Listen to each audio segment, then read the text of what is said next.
Okay, I'm Dr. Betita, and I've been tasked to lecture on the biopsychosocial approach, patient-centered, family-focused, and community-oriented metrics. Okay, so these are my course objectives. Please go through them on your own.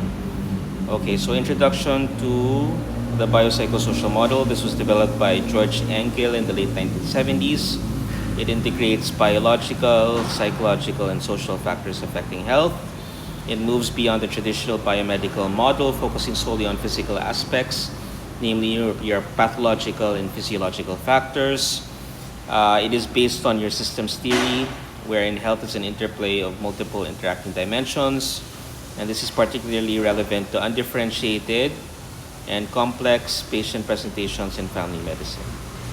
So the components of the biopsychosocial model are as follows: biological, namely your genetics, physiology, and pathology; your psychological, namely your emotions, behavior, coping mechanisms, mental health; and your social factors, which include your social determinants of health, family dynamics, cultural influences, socioeconomic factors, and community resources. So this is just a Venn diagram showing the relationships between your biological, psychological, and social factors which have an impact on the health of your patient, family, and community. So these are the various components behind that. So why the biopsychosocial approach in family medicine? This is holistic patient care, meeting the physical, emotional, social needs. We manage complex, undifferentiated, and chronic cases. It addresses the patient context, the family, community, and environment, and it supports relationship-centered, patient-centered, and shared decision-making, and it recognizes the social determinants and their impact on health outcomes. So clinical applications would include case formulation, family assessment, tailoring treatment plans, engagement with community and social services, and use of motivational interviewing and brief family-oriented interventions. So let's just briefly discuss the different family assessment tools, starting with your family illness trajectory. Your illnesses typically follow a series of events similar to your natural history of disease. So typically your patient will start with an onset of illness, a diagnosis. Then there will be an impact phase, which is their reaction to the diagnosis. Your major therapeutic efforts when you start to treat the patient.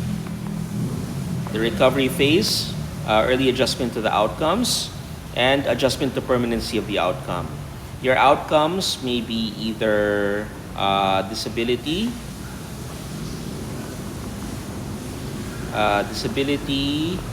death, or the patient may recover.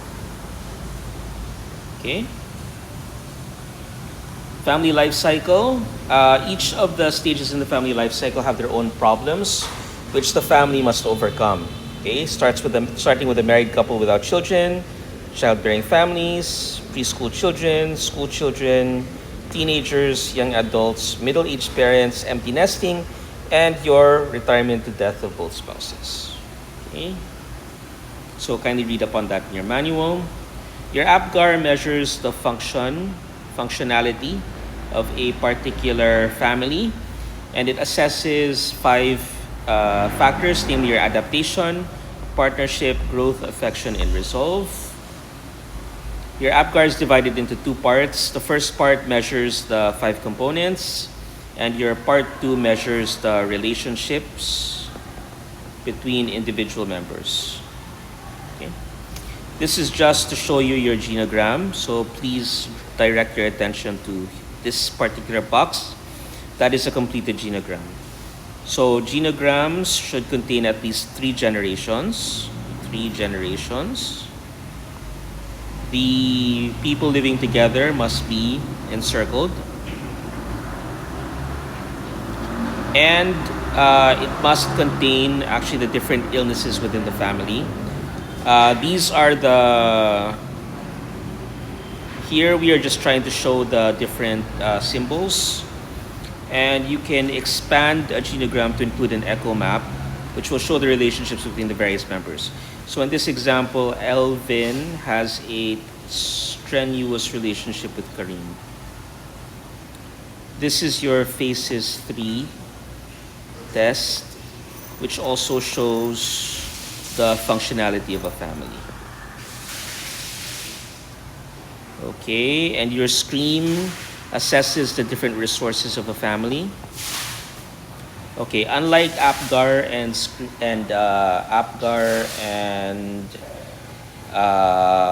FACES, this is not an actual survey.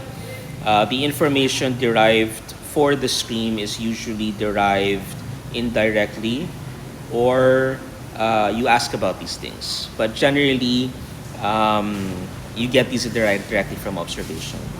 Okay. This is just a family echo map showing the relationships between the individual members of the family. In this example, see Adam, Luis, Michelle, and Greg. They are the members of the family. And their relationships, not just with each other, but with their community, their friends, social institutions near them. So for example, see Luis, Luis and Greg, they have a good relationship with the church. And the arrow points to the direction of the relationship. Okay? Conversely, see Louise, she has a stressful relationship with the recreational buddies. Meanwhile, Adam has a very good relationship with his recreational buddies. Okay? So this is just an echo map. It shows the relationships between the different members of the family and yung society at large nila. Okay? This is the draw a family test, draw a family test.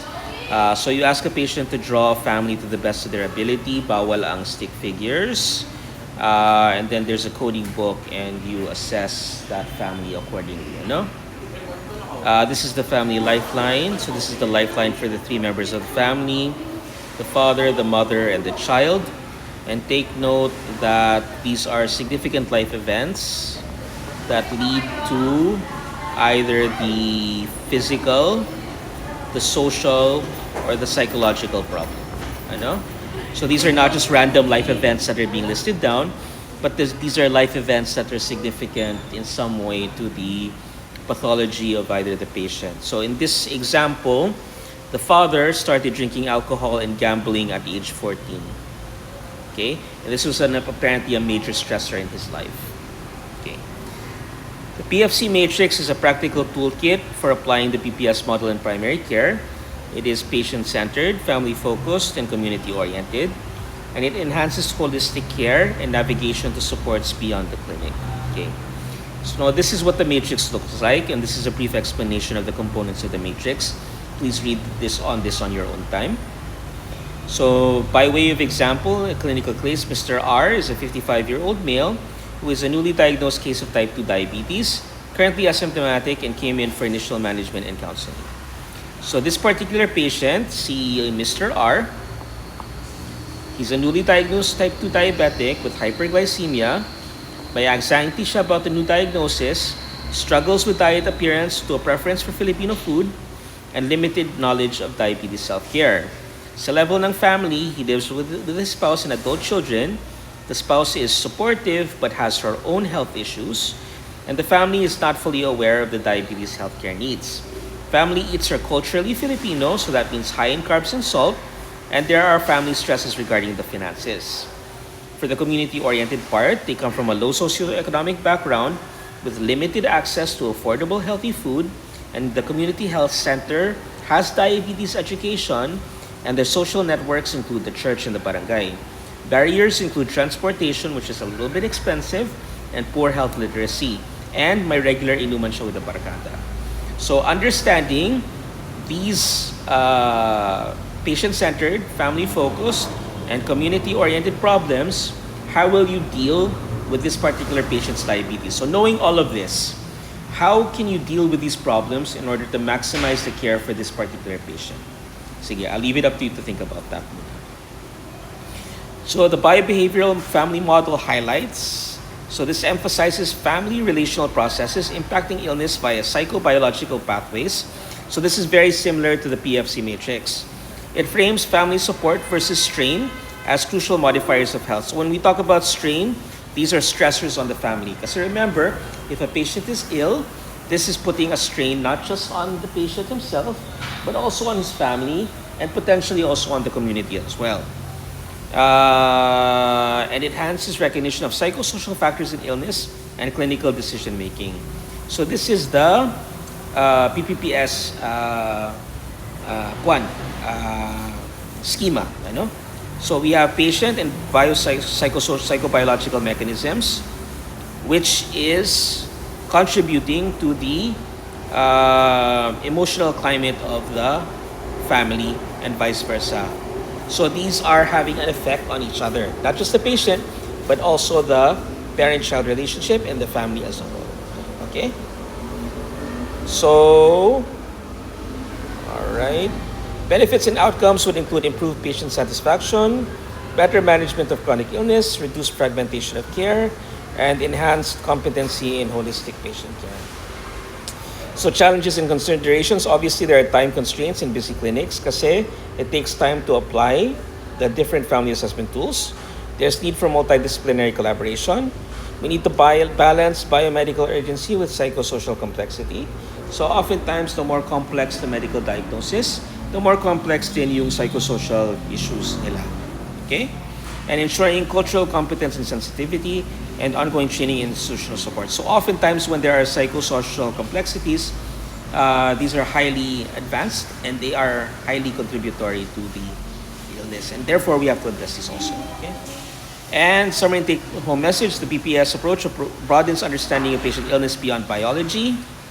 Family medicine is uniquely positioned to apply this holistic model, and tools like the PFC matrix and BBFM guide practical application, and integrating psychosocial aspects improves clinical outcomes and patient relationships. These are my references. Make sure that you read your manual, okay? Because I will be getting questions from there. Thank you.